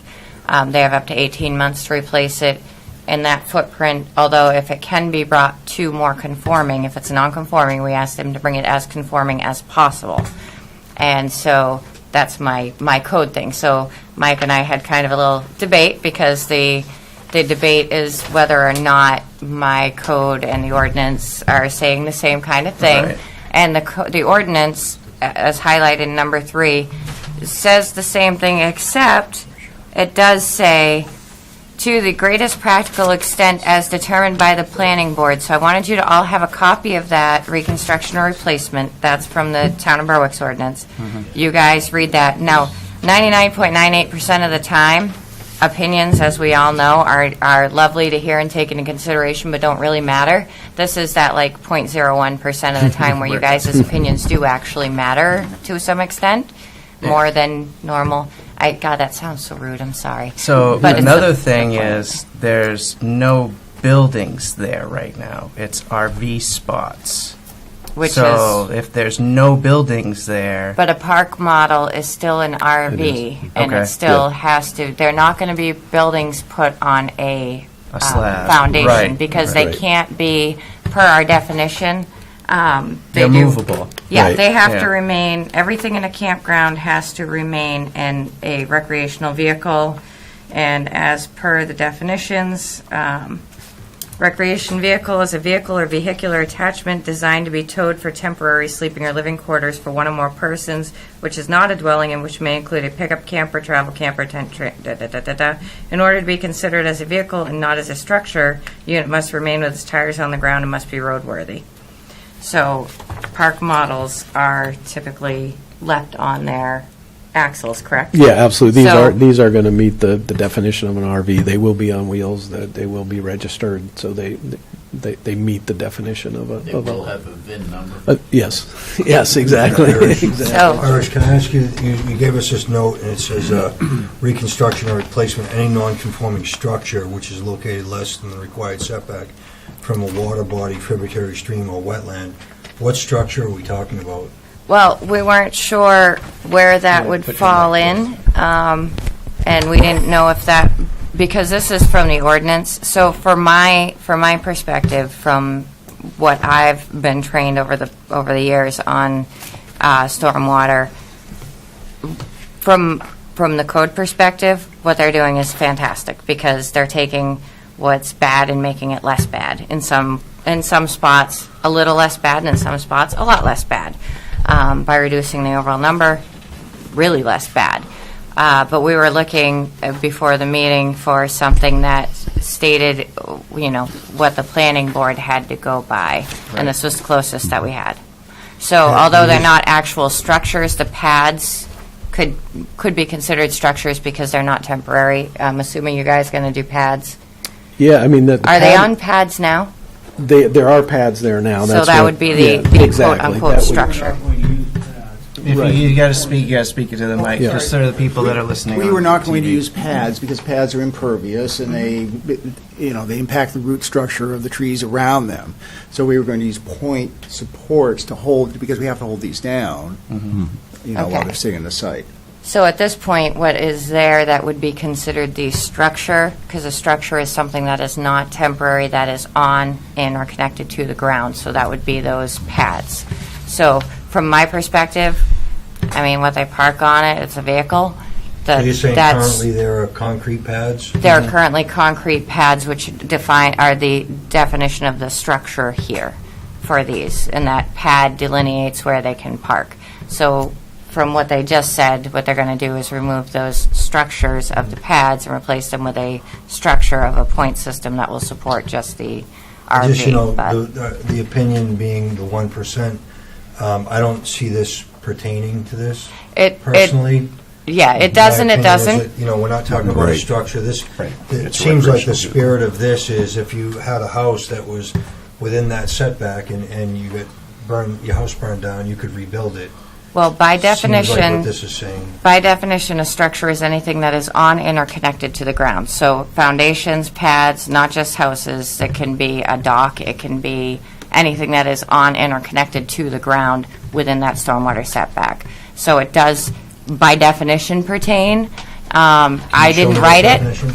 I didn't write it, so I don't know what the spirit is, but I wanted you guys to have it just because it's regardless of. Because under that definition, pavement would be a structure. Yeah, you know what's funny about code? Pavement doesn't come under structure. Structure is only things that are not road or driveway. The reason that I'm questioning this, Irish, is that we had a conversation recently about pavement being within setbacks and being within areas that you couldn't build a structure, but you can pave. Correct. So I know. that's why I tend to think that this isn't, the spirit of this is not to say a concrete pad is a structure. And it may not be the spirit of this, but it was the closest thing in our ordinance and the only thing that seemed to pertain in regards to Mike's concerns. And it does speak to the planning board having the approval, and because it does by definition meet what I have to evaluate when I'm doing my stormwater management stuff. Because under the code, and here's the difference is, you as a board, Mike is concerned about you guys as a board setting a precedence for anything that comes forward, and that is definitely a board thing. I'm not the board person. I'm the code person, so from a code perspective, I'm good. If I may, I hear Mr. Chair's concerns, but I think we'd be in a very defensible position if there was another applicant that came before us, because this is a pre-existing business, and it has been there, and it's been there since, 72, 73, and they are making dramatic improvements and bringing it up to modern standards. So I think we would be in a very defensible position if we were to approve this project and they went ahead with their plan. If another applicant came before us and said, well, you allowed them to do it, it's apples to oranges. This is a pre-existing place. No offense, Mr. Chair, but I agree, Yeah, Vice Chair. I agree. I think- But that's why I want you guys, and I guess it circles back to the answer to Les. I wanted you guys to have every possible piece in front of you with which to evaluate this to determine your duties, because as I said, you're the board. I'm just the And code our duties officer. are different than code's duties in this. Yes, exactly. And I agree 100% with what you were just saying, that, the fact that this is an existing campground that was created prior to land use ordinance, it is grandfathered on many of these issues. Whether or not it's grandfathered on these On being new permanent issues. structures Right. or semi-permanent structures being that close to the water is a separate issue, but on a lot of them, they do fall under that grandfathered prior to the development of the land use ordinance.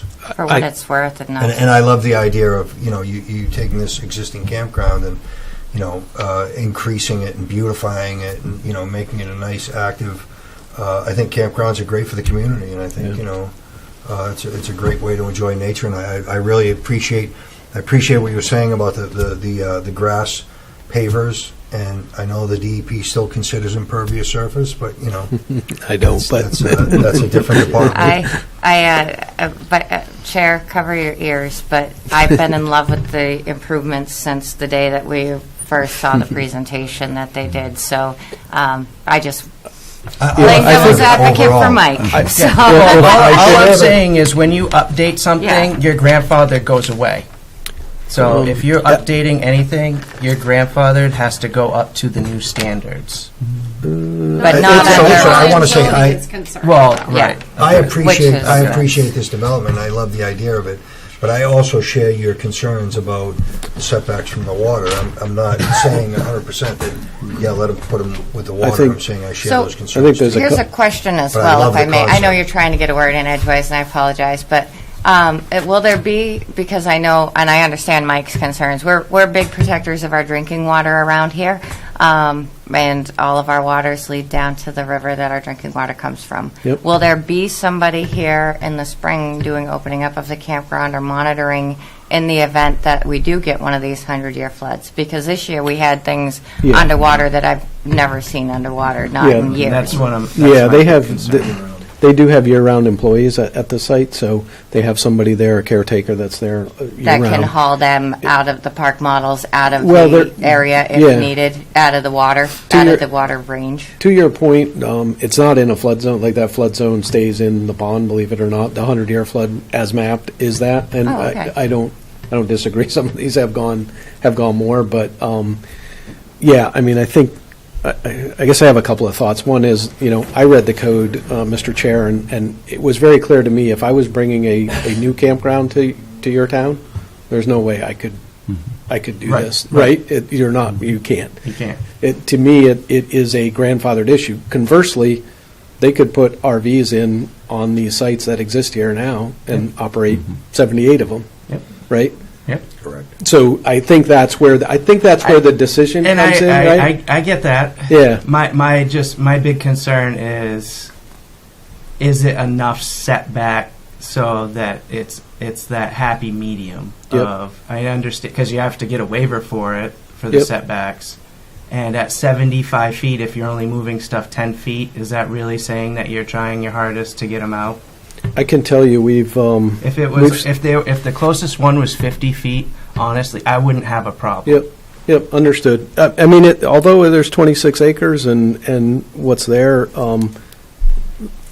the 58, 56 that we're proposing, 58, I don't know what the number is, they're pretty well squeezed in there, believe it or not. When you look at setbacks between units and how much you have to put in there, and take into account the trees, and we have actually survey located all those trees that are on there. So we have, I manipulated is probably the best word, these units into the places they are. So I think, based on what you said originally, you don't want to take out any more trees at all. Exactly. So if you took out more, you could bring that setback back right. to what Mike's saying. Right. You're trying to ask, we don't want to do that to save the trees. Exactly. Can we? So Exactly. I think that is it. We haven't done it lightly, I guess, is what I'm trying to express here, is that there has been a lot of time, effort, and energy trying to get this to work into where it is today. And Could you reiterate, sorry to interrupt you. No. Could you reiterate what you said a few minutes ago about the 100-year storm? I missed that. Yeah, the 100-year storm events, actually, it doesn't encroach up into the property. So the flood maps don't go landward, they stay in the pond, I guess is the best way to say that. So the 100-year flood model says that these RVs wouldn't be affected? Would not be in it, that's correct. But absolute worst case scenario, 500-year flood hits and it starts lapping the banks, there'll be somebody there that can remove them and get them out of the water? Yes, absolutely. Yeah, absolutely. Yeah, I don't have from an engineering standpoint, I don't have a lot of concern about it. I understand the question, but I don't have a lot of concern about that. I'm not an engineer, so. Bill, just to sort of put an exclamation point on what Mr. Graybill was saying. When you encounter a site these days, there's always some history, some development that you're working within, right? And sometimes in order to do what would be perfect, you do more damage by modifying the situation at hand. The roadway's established in this kind of, to take advantage of the water's edge, because that's what everybody wanted to begin with, right? We move it backwards, as you were saying, that whole line of trees comes out, and the whole set of relationships now gets torn up. So it's a tough, it's a tough balancing act, always. But I think we have a good handle on it. Mr. Chair.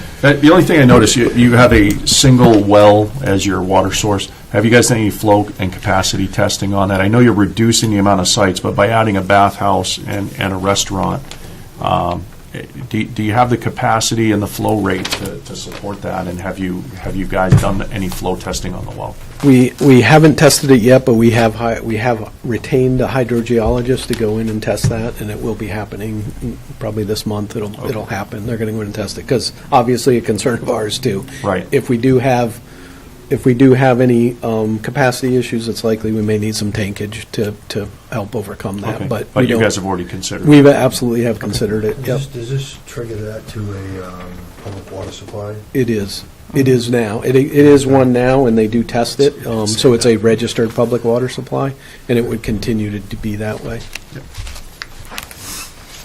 Hannah, could you possibly put some weight into this? Do you have any comments to some of our... You want her to weigh in on the setback issue? Yeah. Yeah. So, this would be a lot more cut and dry if these were like cabins Right. or something Right. that were right there. Those would definitely be structures. He could, if he wanted to, build new ones right in the exact same spot. They could be 2 feet from the water. You can't say anything about it. The distinction between the definition of a recreational vehicle is that it's not a structure. So there's a little bit of gray area there. I would say even though the intention of these is to stay there year-round, overall the use is similar to what is existing as far as people pulling their RVs in. It seemed kind of from the presentation that a lot of them do just kind of stay there. Yep. So I think overall the intensity of use is comparable. The decision to define the concrete pad as a structure or not, I'll admit I don't know. Either It's a way. cool thing. So in that case, if you did define the concrete pad as a structure, they are removing the structures out of that setback and putting in a non-structure. I don't know. It would be A temporary non-structural then, yeah. structure. Yeah. So in that case, it is increasing the conformity in a sense because you'd be removing the concrete, removing that impervious surface there.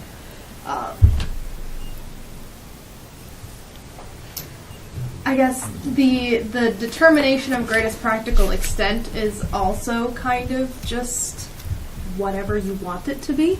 Since it's the greatest practical extent, it's not the greatest extent. So, I mean, they could remove most of those park models, most of the RV sites, and move back. Can you even get completely out of the setback? I can't read the line. Yeah, you'd have to come. You'd have to come back. You'd have to move pretty far back to get completely Yeah. to that Right. 75 feet. And that's not really practical. It's not the best use of the site. It's not currently what the use of the site is. So I don't think the practical extent really is to move it to that 75-foot setback. So I think the improvements here are great, and great as far as a lot, and great as far as good.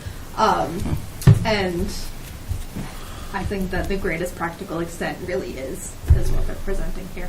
And I would be of the opinion, if you are taking old campsites where you have people parking old campers that are prone to having old camper issues on a waterfront, and you're putting park models in and you're increasing the integrity of the infrastructure, we're coming out ahead. And I don't think we're setting a new precedent necessarily, but that's my opinion. I would. As you said, you wouldn't be able to just come in with a new campground and do this. No. Correct. So I don't think that Correct. allowing them to be 20, 10, however many feet from the water, as the proposal is is setting a precedent for anybody who would want to come in and. I would agree. I don't see the setback as being an issue, particularly in view of the mega improvements for the entire facility that are going on with a lot of thought to environmental issues in general. So I really don't have a problem with this, and it is actually better than it was when it's done. So that works for me. Right. And I think going back to what I said and what has been said, I think what they've done has made it better without destroying the natural lay of the land that's there. They've moved back to the extent I think you can without cutting down more trees and still giving room for the fire department and everybody to get through and the utilities and all of that. Yes. I guess that's what I'm hearing you say. Yeah, you're reducing land disturbance is by Absolutely. not taking out in trees and impervious stuff. area. Yeah, if you do a site walk, you're going to see what's out there. And it's a lot I have one other concern, totally separate from setbacks. Everything looks great. You're going to ask IFNW, No, aren't you? I'm not. I'm sorry. We I'm consulted not. with them, by the way. I'm all right. I'll mention the vernal pool. Yep. That you have a potential vernal pool that will be investigated more thoroughly. We're actually outside of the 250 on that, Okay. so we're just going to stay away from it. Perfect. Yeah.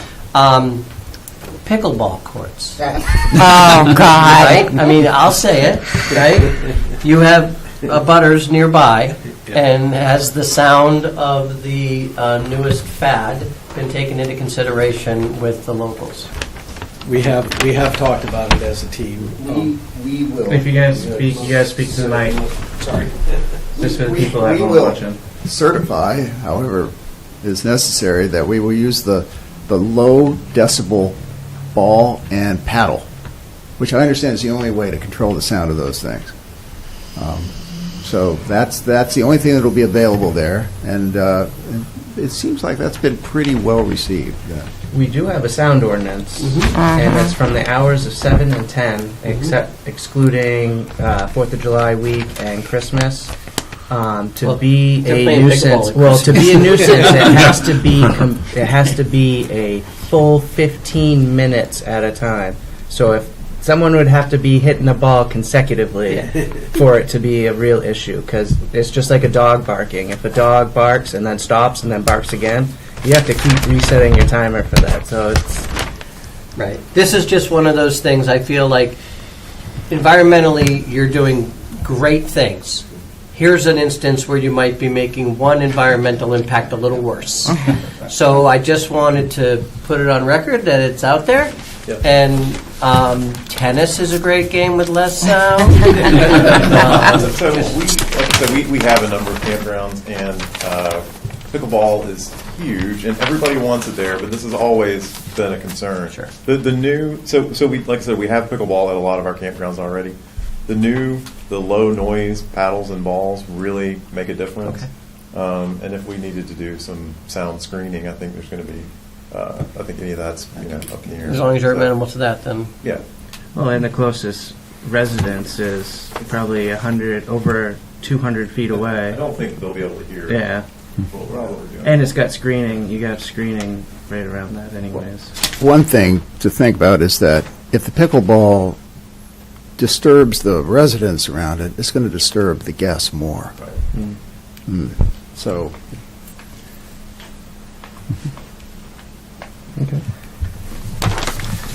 Yeah, be ready for that talk.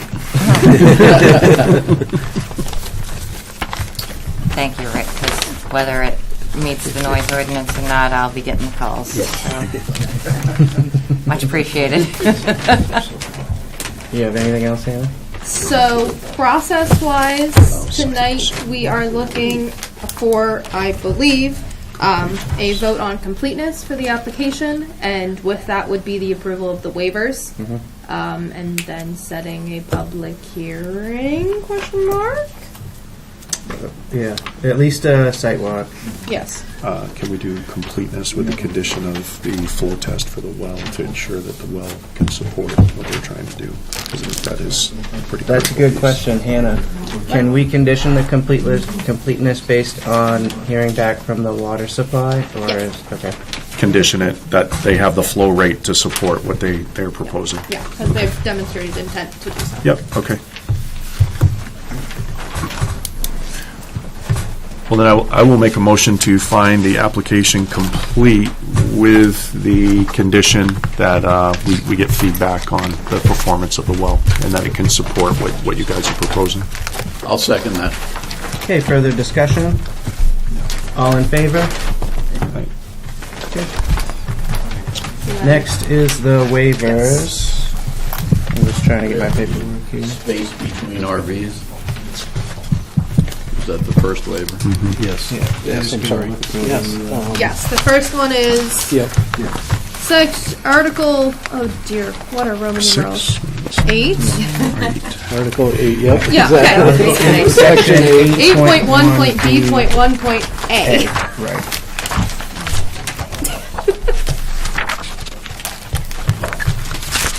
And that's the distance between... Yes, okay. yeah, it's 25 feet between RVs, and they're asking for a waiver of that based on the grandfathered, essentially, status that they're currently closer to that.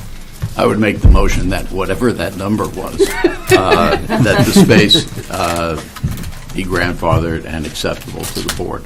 I will second. Go ahead. I will You- second. Sorry, I didn't mean to steal your thunder, brother. Okay, further discussion? All in favor? All right. Okay. Next is Article, what is that, 14?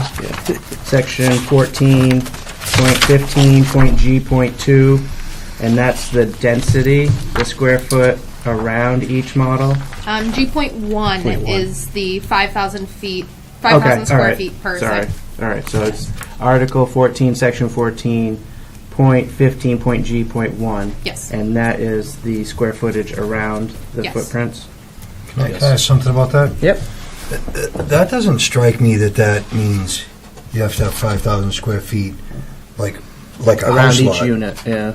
Means you have to have 5,000 square feet per Of land. campsite of land in general, so That's how I perceive that as well. you have 10 campsites and you have 50,000 square feet of land, you meet that requirement. It doesn't necessarily have to be around that campsite.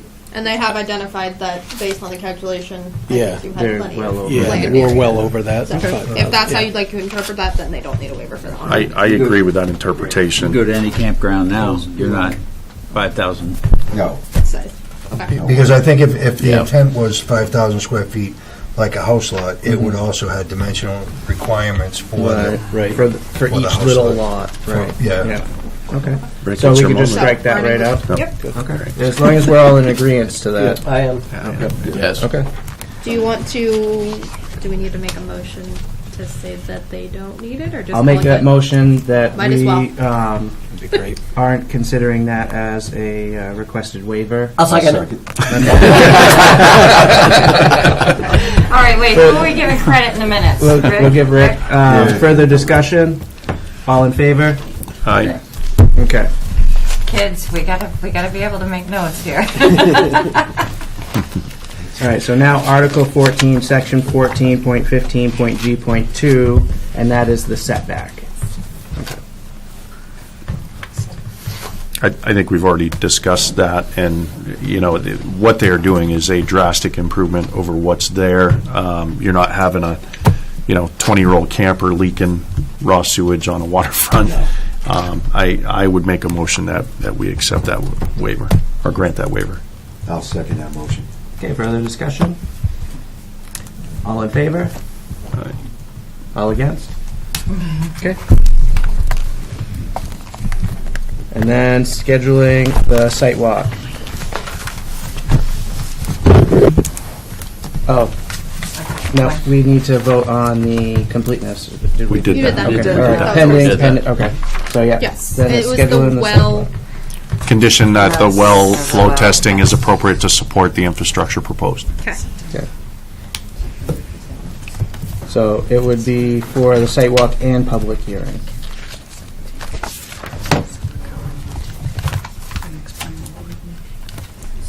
So we're looking at the September first 7th. meeting at September? Yes, September 7th. Day that shall live in infamy. And does 5 o'clock work? 5:30? Sure. Yeah, 5 is still, yeah. It's still light out. It's yeah. still light enough. Okay. And my usual question, is there anything you would prefer that they mark out, delineate, that you want to see in particular?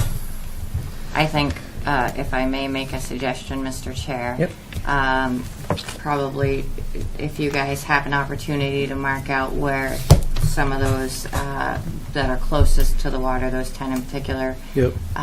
where they'll be so that we can see where they'll be versus where they are now, so Mr. Chair can see what The distance. the Sure. distance is Yeah, actually going to look absolutely. like versus the contours of the land, as we discussed earlier. And also location of new buildings and Yeah. facilities, restaurant, that sort of thing. Okay. Whatever you guys think might be pertinent as well, but I definitely think that Yeah, I mean, That's we- September 7th. September 7th At 5 at 5 o'clock. And location of the pickleball courts. Oh, my gosh. And a demonstration of these low-volume, low-sound pickleballs. Look, nobody said I was going to have to play pickleball as part of the show. I don't even know how to play pickleball. Awesome. Thank you. Great, thank you all. Thank you, gentlemen. Thanks. All right, moving forward in new business, conditional use, Brian's Trailer Repair, R57, Lot 46.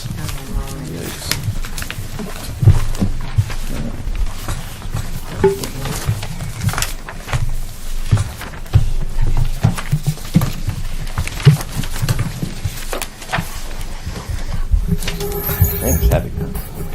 Hi. Thank you, Chair. your name. My name is Brian Gary, and I would like to thank the Chair and the Vice Chair for us being here tonight. And this is a good friend of mine. He's my mentor, knowledge, and stuff I don't have. Named Richard Cherico.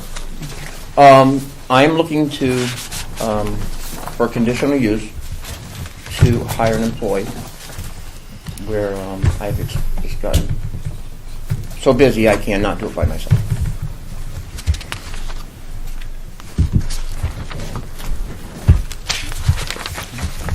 Just for a little bit of further explanation, they've been operating as a home occupation for many years, and now in order to hire an employee, it's no longer considered a home occupation, so now they're coming to you as a conditional use. Right.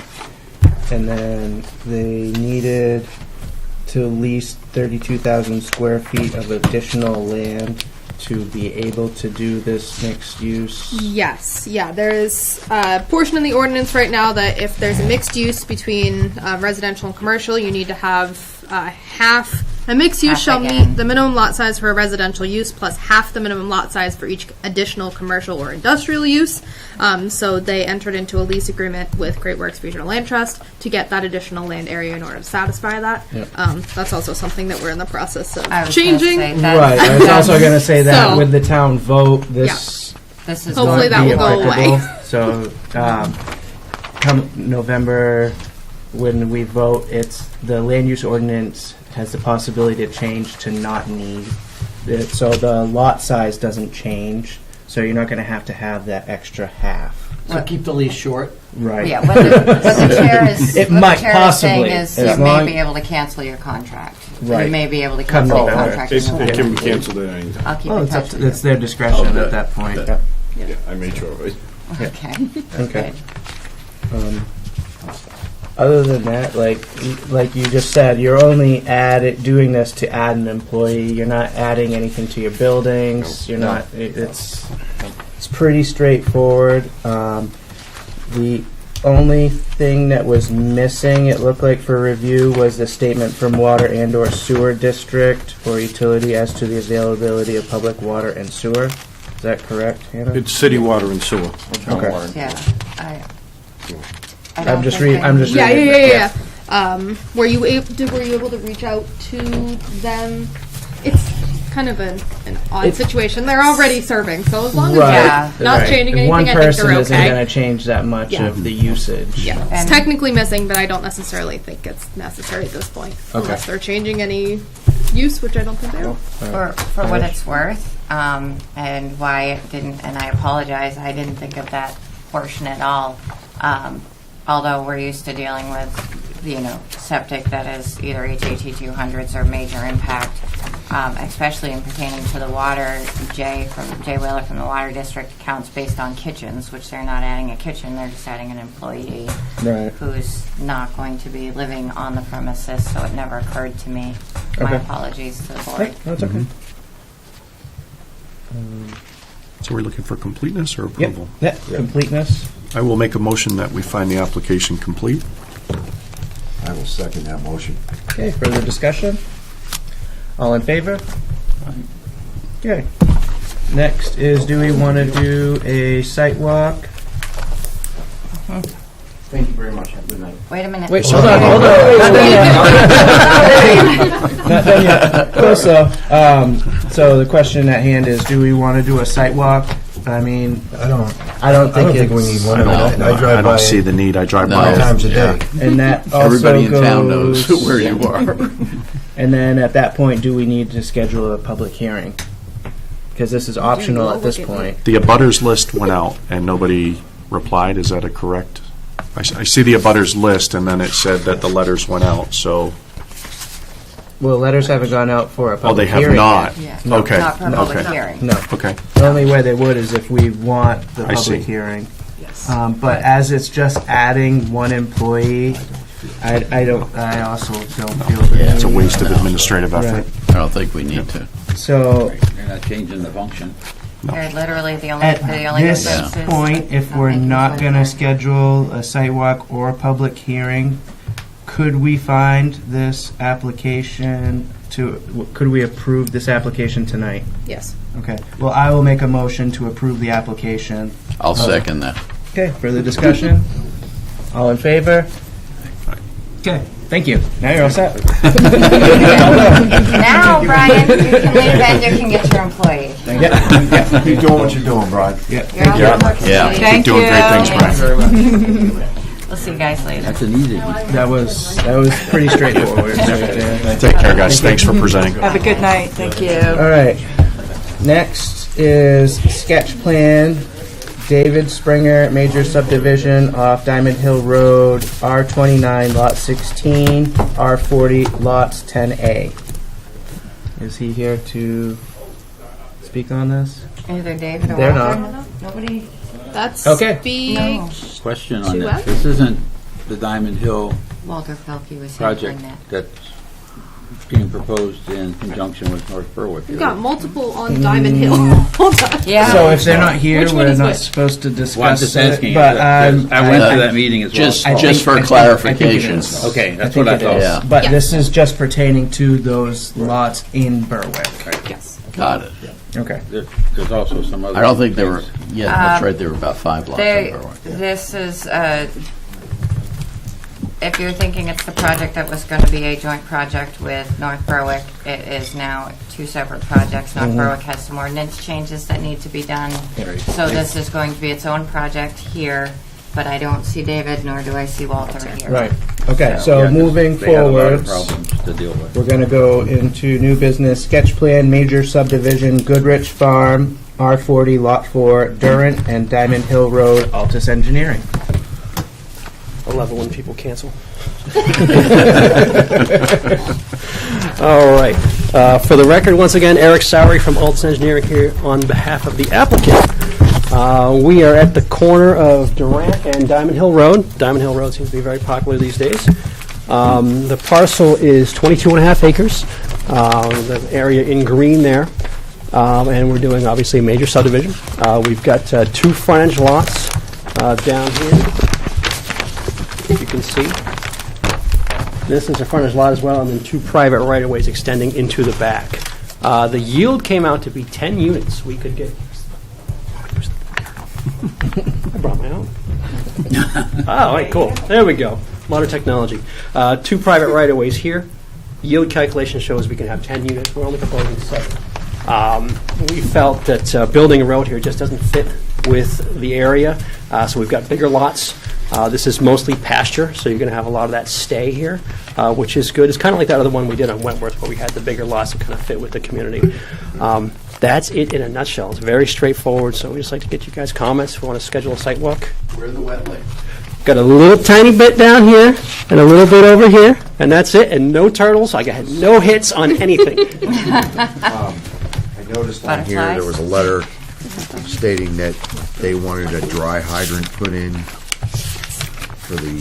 because of the firefighting to benefit. Yeah, that was a.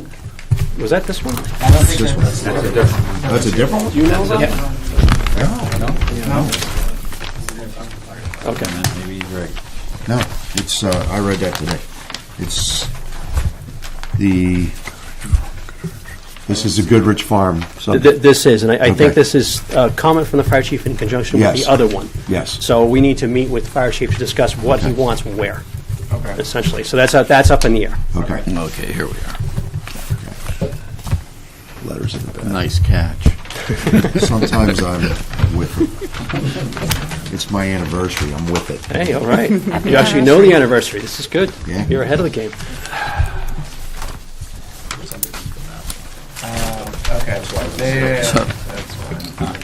So, the right-of-ways is, the right-of-way, or multiples, Yeah, are to get to Two the lots homes each. in the back? Yeah, Is that- exactly. It's so- essentially a common drive. Common drive. Yeah, so we wouldn't be building a road or anything like that, so no need for a cul-de-sac, no town maintenance involved. Got it, all right.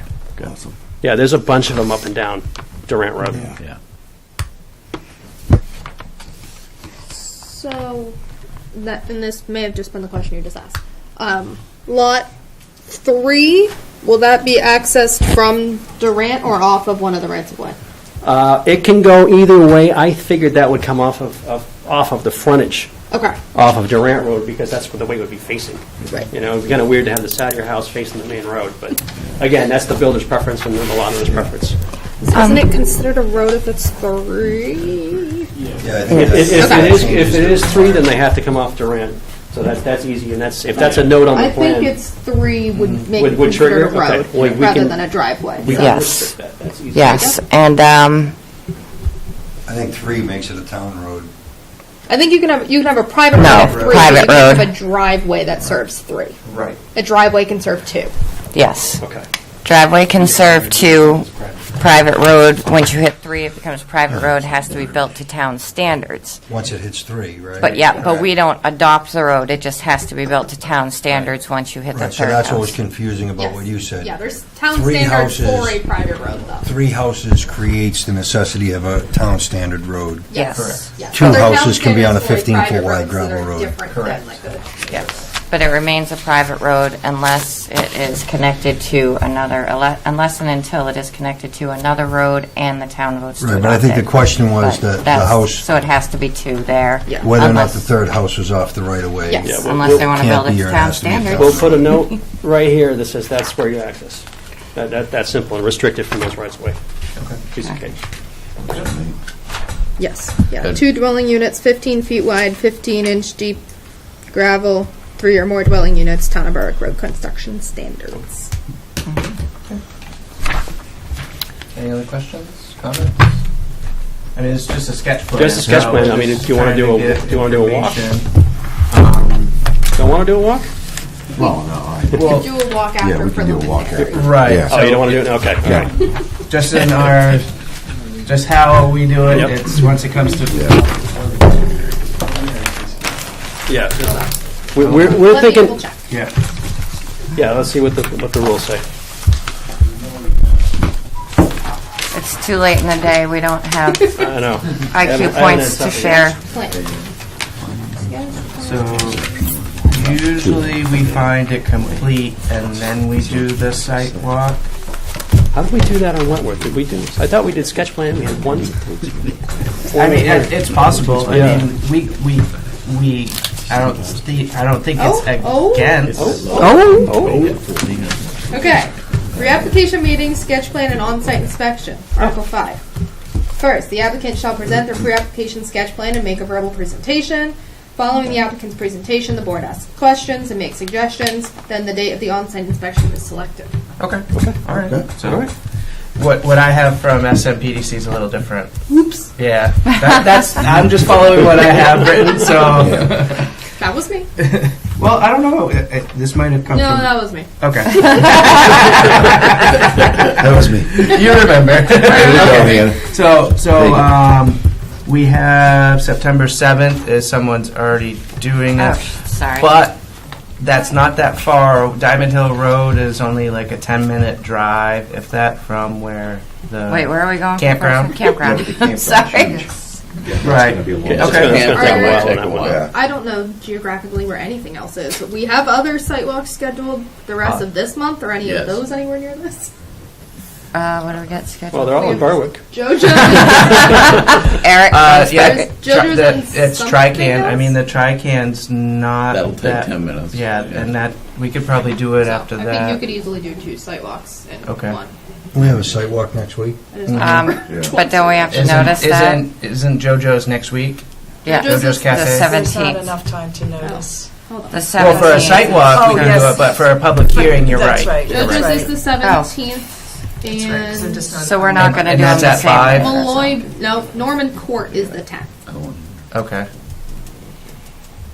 Okay. So you could do it on the same day as JoJo's, probably. Okay. So on the 17th? Yes, on the 17th. So on the 17th, does that work for? Oh. I'm not gonna. Well, there's not no gonna be meeting on Okay, on the so on the On the 10th. on the You 10th. could make it. You could do it on the 10th because you'll see Norman Court, and then there's no meeting on the 10th. That's true. Oh, Oh, yeah. Okay. Yeah. So yeah, The if the 10th 17th, works. we have the meeting Or, afterwards. hold on. Since, for his sake, Mhm. since the intention is hopefully for his other project The to other come one. back on the 17th, We can we can make roll it it all easier for together. him and just Do do it it all two on the for- 17th? Well, whatever easier for you guys. I mean, As long I'll- as we can have a quorum for the 17th, if 2 people aren't going to be here, we need to have at least 4 people show up. So if you guys can, I'll be here. you'll be here, I'll be there. So it's Jerry's maybe, and then Rick, For the The 17th. 17th. for this, I will be here. August 17th. Okay. So we're going to stick to the 17th? Yep. Um, So- What time? Well, if JoJo's is what, at 5? which will take about 5 or 5 10 minutes. Well, hopefully. So we'll say 5:30. If that one's at 5:30, 5:40. Because I mean, then we have the meeting at 6:30. So if we I mean, say this one's 5:40 gonna be and we're pretty a little quick, late, too. I mean, as long as we have the quorum come in at Yep. it's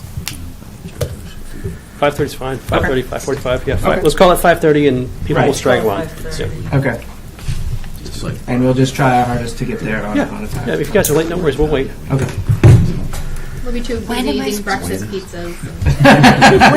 We can't have breakfast pizzas on the sidewalk. It's conflict of interest. It's bribes. we tried that. Wow, Bribes. Mike, you were just killing all my I know. good Hey, I'm just trying to go by what we're supposed to go by. Actually, we if- can't be taking bribes. I said it. If the pizza hits the floor, though, you know. 3-second rule. 5-second rule. Yeah. Well, Oh, you're gonna go Everybody in there agree. Yeah. I don't get it. It's 5 All seconds. right. 5:40, Okay. 17. Thanks, guys. All right. So next, I'll open up the second public comment.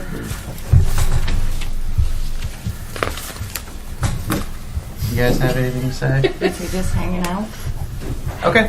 All right. All right. I wanted to add to public comment. I wanted to thank both the planning board and the select board for their efforts in getting a better quality document ready in hopes that we can meet the timeline for the votes. And I apologize that I was not available. I had no connectivity, and I know that my recommendation that probably created a little undue stress for you. So thanks for carrying the load. But we got to do quality staff work, and I'm glad that we were able to get all of those issues that the townspeople brought before us out in the open, addressed, and at least out there for consideration. So thank you, gentlemen, for your efforts in that. It was a productive meeting.